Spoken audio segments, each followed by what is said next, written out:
The doors to the Viridian Tea House are open once more. Hello everyone, good to see y'all again in the ether. Hope you're doing well. I'm doing fantastic. Spring has finally sprung here in Colorado, so there's a whole lot of greenery. People with allergies are not liking it. And in fact, if you follow my blog, Eccentric Tea Woman, the latest Adventures with My Muses post is up and it deals with spring and allergies. So be sure to check that out if you want a nice quick laugh. So I have a lot of material to cover today, but before I begin, I just want to give shout outs to Arapahoe Libraries. As always, your selection of books is phenomenal. And I love just kind of doing random searches just to see what you guys have. So thank you very much for just being a fantastic library system. Also to Denver Public Library. I'm a volunteer for their book sales, and you guys as well have fantastic selection, and I love being a volunteer, so thank you so much for doing what you do. And then I also want to give a shout out to Jackie and all the folks with the Magic Makers Market in Denver. So if you don't know what that is, it's once a month, and it is all things witchy and metaphysical and spiritual and healing and herbalism. You name it, you're going to find it there. We just had our May event this past Sunday, and it was a really, really good time. And in fact, the tea that I'm reviewing today came from Sunday's market. But I look forward to being a vendor at the Magic Makers Market. And so Jackie and all of y'all, I thank you so much. I'm so proud and glad to be a part of this family. Every month I discover something different, or I have really cool conversations with customers and other vendors. I have lots of moments of laughter, and above everything else, you know, we're all just supporting each other. You know, we're all local small businesses that we're just bringing our magic out and we're sharing it with everybody else. So Jackie and the folks at Magic Makers Market, thank you so much. Thank you. I'm so glad to be a part of it. So let's get with the books. So the first book that I'm reviewing today is called A History of Tea, The Life and Times of the World's Favorite Beverage by Laura C. Martin. Look at that cover. Isn't that just gorgeous?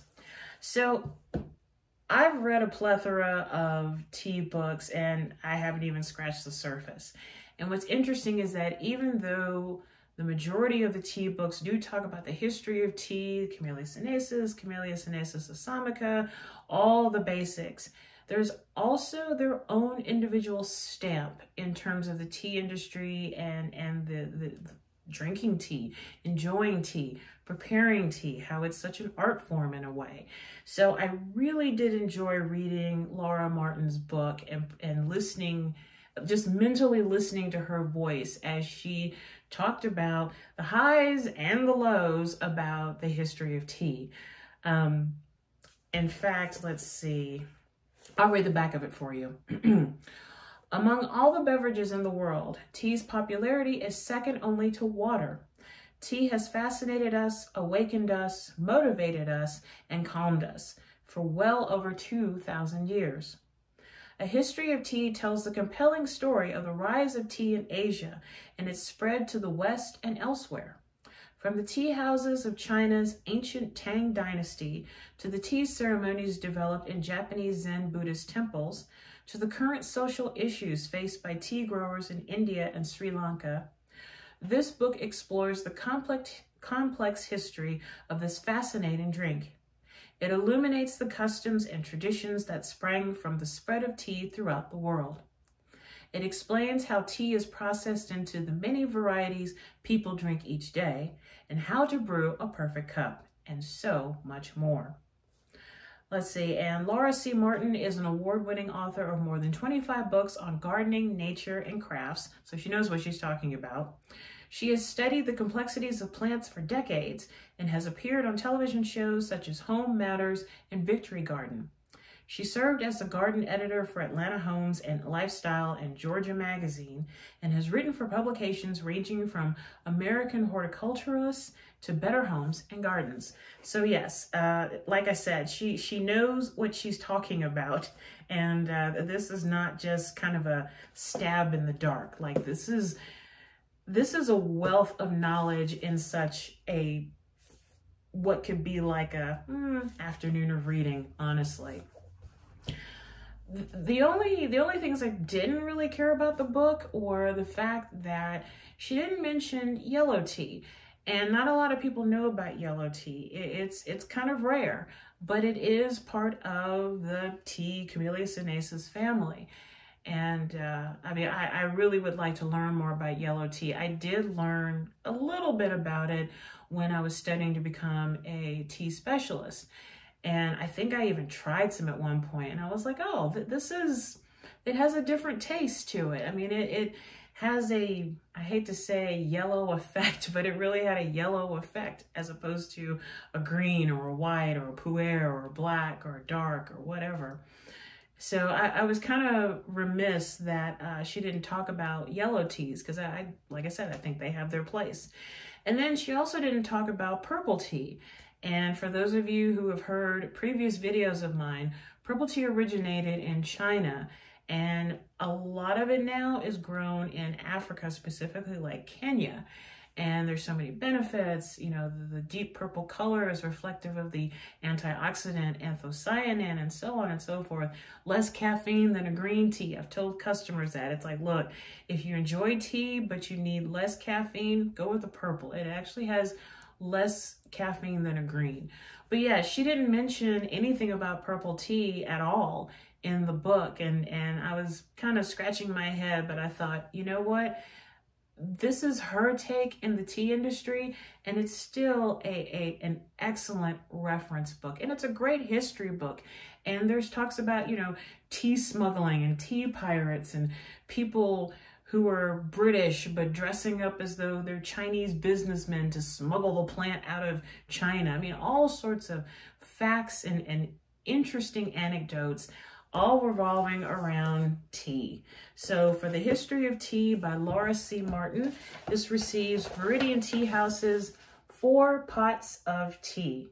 I thoroughly enjoyed reading this book. And like I said, the only drawbacks for me were I really wish she had talked about purple tea and yellow tea and just kind of highlighted it just a little bit. But again, this is still an excellent reference book and perfect for the person who wants to learn more on their tea journey and just, you know, spend more time just kind of experimenting with the different kinds of tea.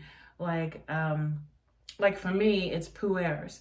I don't know a lot about pu'er except for the basics, what I learned in class, but I do enjoy drinking a pu'er, and this book kind of, what's the word? Makes it even more special. So once again, thank you so much for A History of Tea, The Life and Times of the World's Favorite Beverage by Laura C. Martin.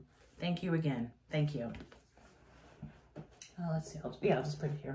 So the next book deals with a hobby of mine that is relatively new. And in moving out here to Colorado, it's been wonderful. I'll just get to it. So I've gotten into bird watching because there's so many birds out here. And yeah, I mean, back in the South, you know, you had your cardinals and your blue jays and sometimes your crows and all that kind of stuff. But out here, you have so many birds. Like, there are so many birds here that I didn't know the names of them. And thankfully, my boyfriend was like, oh, that's a that. Oh, that's a that. So yeah, it's been kind of a learning experience. And I thought, you know, this doesn't cost me anything to be a bird watcher. Why not? So this book, Around the World in 80 Birds, has been quite the bird lesson. And this is definitely an avian journey with the world's most awe-inspiring birds. And the back of it here, with over 11,000 species, birds are the most diverse of all vertebrate classes. Their accomplishments range from epic intercontinental journeys to astounding displays of flight, color, and camouflage. The aerial world they inhabit may feel very remote from our own, and yet their presence is woven into our lives in so many ways. This book celebrates the variety, beauty, and resilience of 80 birds from around the globe and reveals just how deeply they matter to us. And that's very true. Like I felt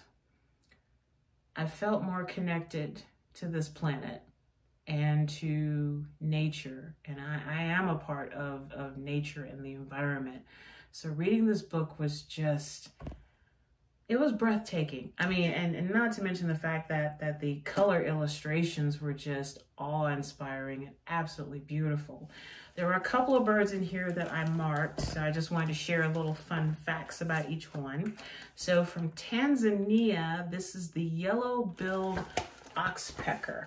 I don't know if you can see that there. So one cool thing that I thought one thing that I thought was cool about the oxpecker is, let's see here.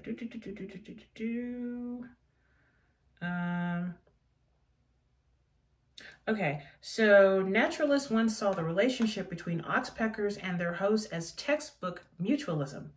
Large mammals in African grasslands are infested with parasites such as ticks and botfly larvae. Ooh, gross. These offer plentiful food to oxpeckers, which swarm over their hosts, probing every orifice and deftly scissoring out the parasites. The deal would thus appear to be a win-win.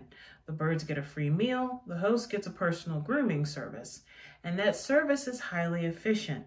In one day, an adult yellow-billed oxpecker may take more than 100 engorged ticks or 13,000 larvae.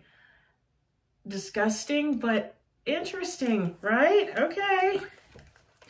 All right, so in Finland, there's the common raven, Corvus corax, one of my favorite birds. Let's see here. Here we go.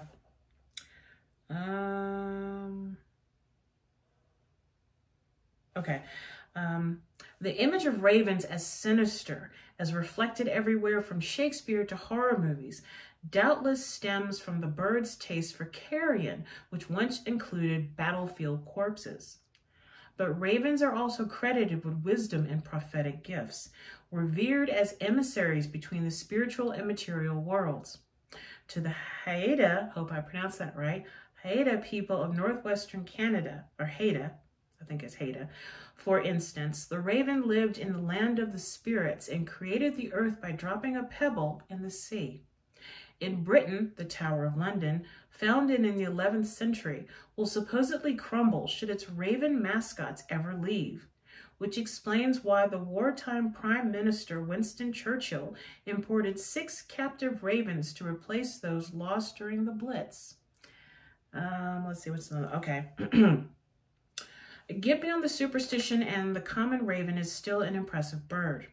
All black with a formidable bill, this buzzard-sized crow is the largest of the world's 6,000 or so species of passerine or perching bird. Its soaring flight can be seen across the northern hemisphere, from boreal rock forest to rocky desert and Arctic tundra. Its Catholic diet includes everything from grains and insects to rodents and carrion.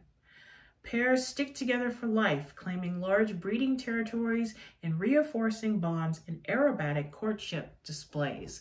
So that's just a little bit about the common raven, and check out the illustration, of course. Is that just not awesome? You know, whenever I think of raven, I always think of Edgar Allan Poe, nevermore. All right, so in Mexico, we have the greater roadrunner. Let's see here. In real life, the greater roadrunner does not say beep beep. Neither does it bear the scientific name Boulevardus burnupius, which I actually kind of thought that, but I was little back then. Otherwise, however, the cartoon was not so wide of the mark. This ground-dwelling relative of the cuckoos is indeed the Usain Bolt of flying birds, sometimes topping 18 miles an hour as it dashes across the ground. Flying is a last resort, and those short wings are good for only a few airborne seconds at a time. Let's see. Roadrunners capture prey in lightning dashes, running with head and tail stretched out parallel to the ground. Victims range from insects and scorpions to reptiles and small mammals. The bird will even tackle small rattlesnakes, seizing the serpent by the tail and cracking its head against the ground, and has reflexes fast enough to pluck a dragonfly from the air. That's pretty damn fast. Food goes down whole with a length of snake, sometimes left dangling from the bill as the rest is digested inside. So a picture of the roadrunner there. I don't know if you can see it. But yeah, the first time I ever saw a roadrunner, I was visiting Arizona, and it was my last day there. And I think I was walking by like a Jack in the Box or something, and I saw a roadrunner, and it ran kind of fast. And I remember I was thinking, oh, it doesn't go beep beep. But you know, hey. All right, this one in Guyana, a Hoatzin. And let's see here. Yeah. Whatever the taxonomic truth, the Hoatzin is an intriguing creature. At first glance, reptile bird seems apt. Indeed, with its short wings, long tail, spiky crest, and naked blue face, it bears an uncanny resemblance to artists' impressions of Archaeopteryx, the prehistoric ancestor of all feathered things. This likeness prompted early scientists to speculate that the Hoatzin represents a missing link between reptiles and birds. Speculation intensified by the discovery that chicks hatch with 2 claws on each wing, one each on the first and second digits. The name stink bird, I found this interesting. The name stink bird comes down to food processing. The Hoatzin feeds largely on the leaves of marsh plants such as arums, using a unique digestive system called foregut fermentation to handle this cellulose-heavy diet. Simply put, the food ferments and breaks down in the bird's modified crop en route to its stomach. This technique has its drawbacks.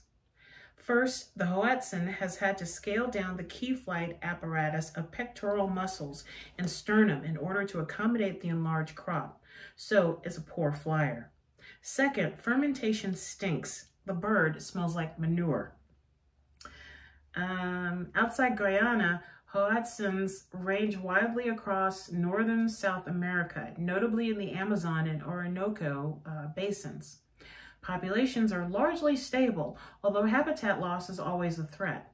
Some indigenous peoples have traditionally harvested the bird's feathers and eggs, but its reputedly foul taste has kept it off most menus.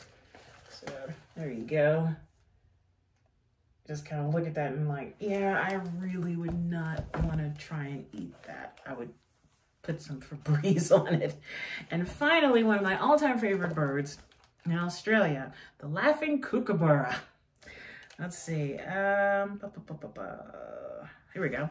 To Australians, however, there is nothing especially wild about the kookaburra, which, across much of the country, is perfectly at home in suburbia, finding the same rich pickings in parks and large gardens as it does in its native eucalypt woodland. Its call always raises an eyebrow, however, and can be decidedly alarming to the first-timer. Rising from a throaty chuckle to a ringing ha ha ha and chimp like ooh ooh ooh, one voice may be joined by its companions in a full-throated territorial chorus, sounding wild and otherworldly, especially in the half-light of dawn or dusk. Let's see, what's another good one? Yeah, that's pretty much it. There's a lot more, but I was just trying to pick a little bit, but that's the kookaburra. You know, I remember when I was in Girl Scouts, we learned this song, you know, kookaburra sits in the old gum tree, Mary, Mary, king of the bushes, he. Love kookaburra, gay your life must be, ha, ha, ha. Love kookaburra, gay your life must be. If you didn't know that song, you now know it. So yes, Around the World in 80 Birds by Mike Unwin and illustrated by Ryoto Miyake. Absolute fascinating book.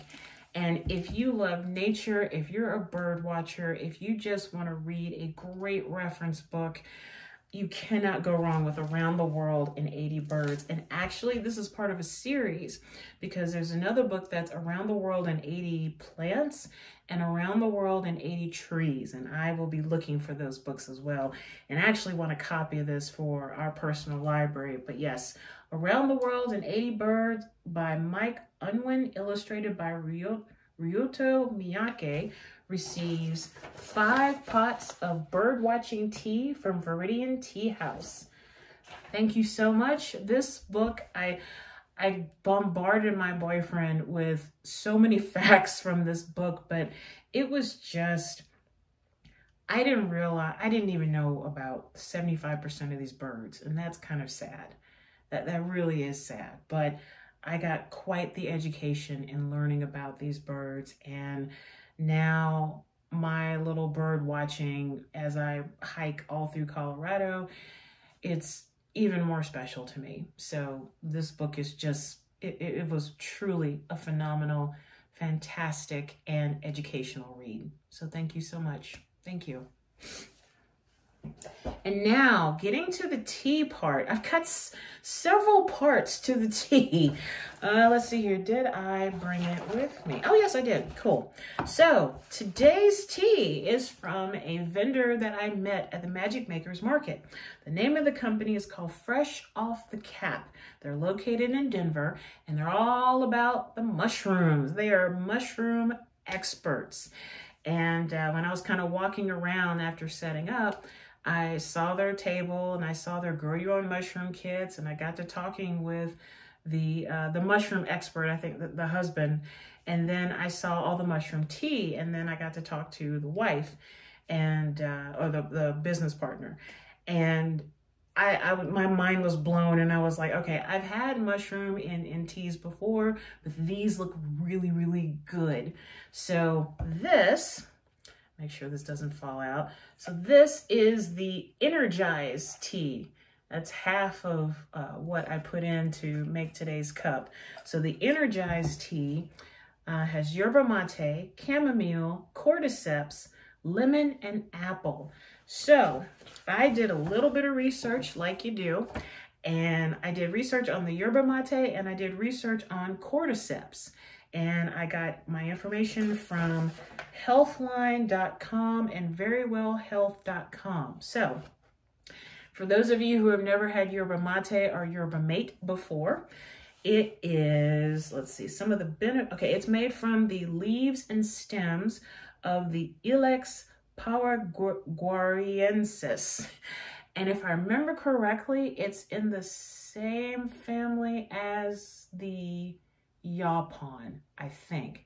I think I'm getting that right. If not, don't stone my house, please. So the yerba mate is made from the leaves and stems of that particular plant. Some of the health benefits, very high in antioxidants. It can boost your energy and improve your mental focus. It may enhance your physical performance, so for all you athletes out there. It may protect you against infections, may help you lose weight and body fat, and it may lower your blood sugar levels, and it may decrease your risk of heart disease. Let's see, so the best way to serve it, traditionally it's served in a gourd with a metal straw that has a filter so that you're not sucking in the actual leaves. The tea is served with burnt sugar, lemon juice, or milk, and you can have it hot or cold. Now, with all those benefits, there are some side effects, but I would just highly recommend, if you are new to trying yerba mate, just all things in moderation and just do your research. But yeah, there are some definite benefits to yerba mate. Now, with the cordyceps, so this is according to verywellhealth.com. Cordyceps is a type of fungus long used in traditional Chinese medicine. It's said to have potent antioxidant and anti-inflammatory effects. When you take it as a supplement, some of the benefits include increased exercise performance, boosted immunity, reduced inflammation, improved heart health, and lower blood sugar in people with type 2 diabetes. Some other information here. There are 400 known species of cordyceps. Although the types used in most supplements are manufactured in the lab. So what I have in the Energize tea was not made in the lab. This was made by the two lovely people that I met yesterday. Let's see here, what else? It does help with diabetes and treating it. Also hyperlipidemia. Let's see, and some of the side effects, of course. These can include upset stomach, nausea, diarrhea, and dry mouth. Typically, the symptoms resolve once the use of cordyceps stops. But, you know, if you find yourself having those side effects, just talk with your healthcare provider. It does state if you're pregnant or breastfeeding, please take precaution when you're trying cordyceps. And in children, it says there's also no evidence of cordyceps effects on children.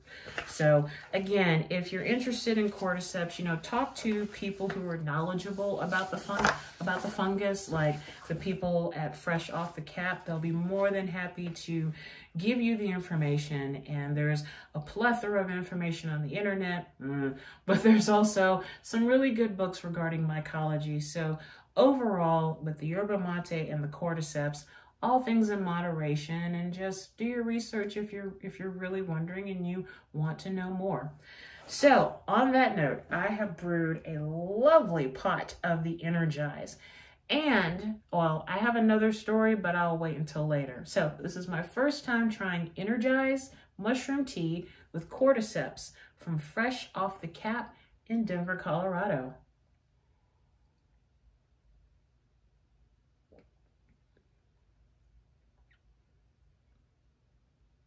I feel like there's a sun in my mouth. I feel like, wow, okay. That's,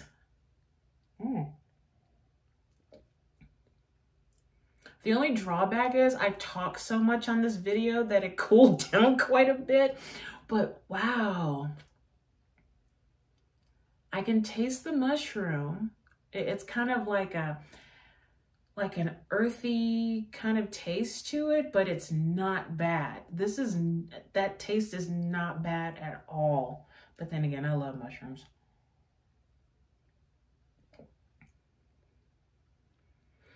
I've got all of the ingredients, but I'm really picking up on the lemon and the apple, the cordyceps, and the yerba mate. Really. The chamomile is probably hiding in the back going, hello. But yeah, this is...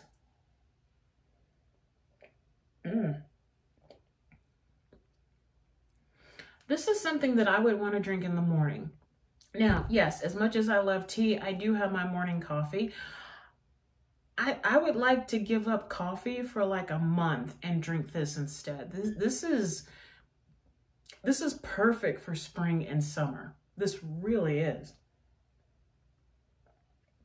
I need to be careful because I won't have any more of this to drink during the guided meditation, but this is, all of the ingredients work really well together. Like they all get along. Nobody is standing in the corner pouting.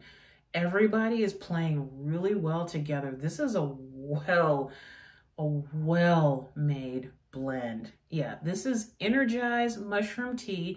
Ingredients again, yerba mate, chamomile, cordyceps, lemon, and apple from Fresh Off the Cap.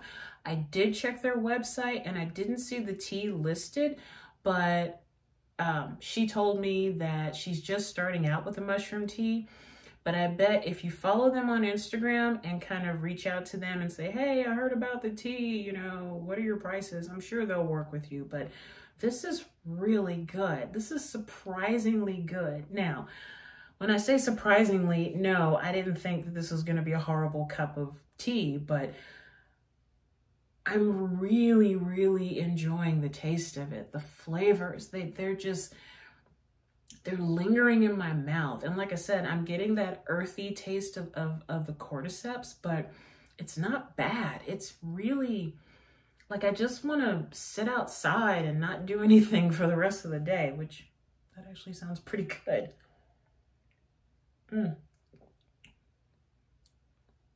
Well mixed, great taste, very light, and yeah, I can actually feel the natural energy. Of course, then again, I'm doing this video, so I'm already hyped up as it is, but this is excellent. This is truly excellent. Wow, that's excellent. So before I wrap up with the guided meditation in which you all a fond farewell, I want to talk about this mug. See, remember how I was talking about this mug and how I got it from Cosign and all of that, and how I love the dragon and the cherry blossoms, Sakura. Oh, my mind just went blank.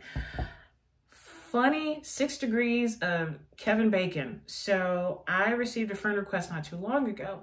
Didn't recognize the name. And I was like, okay, have you ever met before? And he wrote back and he's like, well, yeah, I think we have at a convention. And I was like, oh, okay, well, that's cool. And then I found out that he's a potter. And then I was like, oh, crap.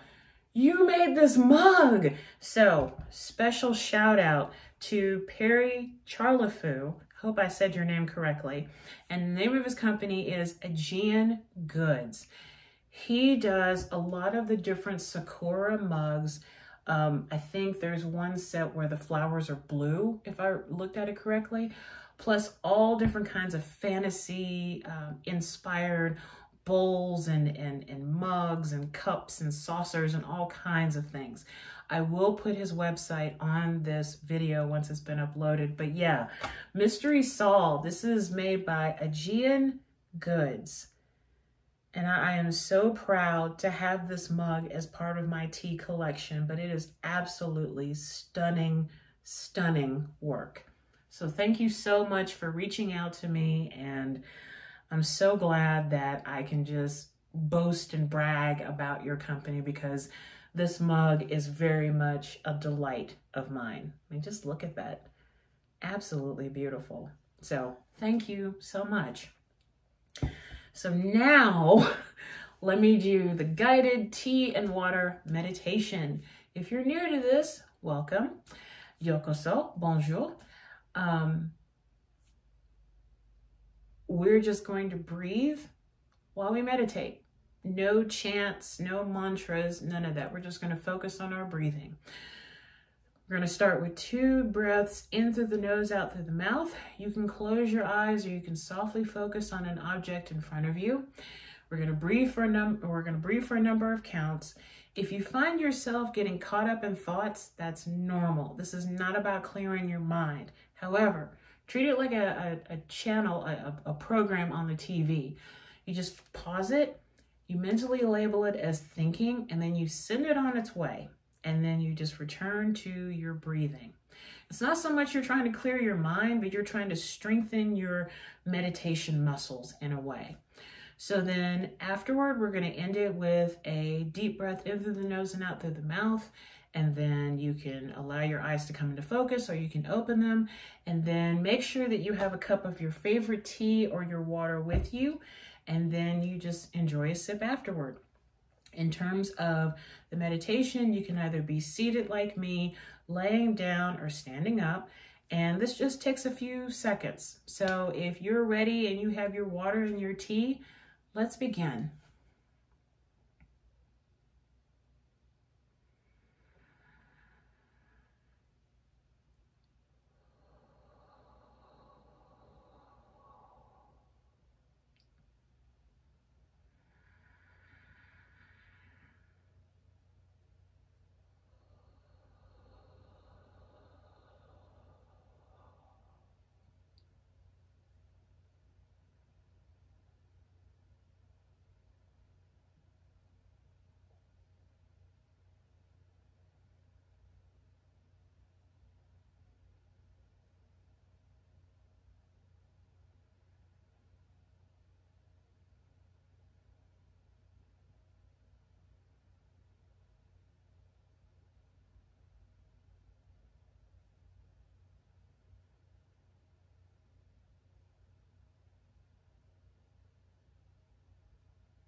And now as we end this breathing meditation, take one deep breath in through the nose and out through the mouth.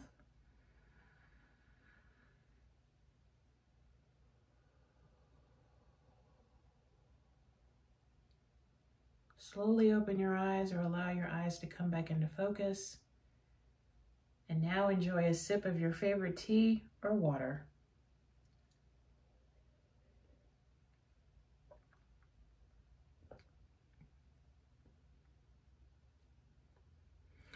You know, I will say, I think I kind of like this cold versus hot. This is, wow. And now I'm really getting hit with the apple, and all the other ingredients are kind of in the back, but again, everybody's just kind of playing along with each other. Yeah. Energize with yerba mate, chamomile, cordyceps, lemon, and apple through Fresh Off the Cup in Denver. Excellent, excellent mushroom tea.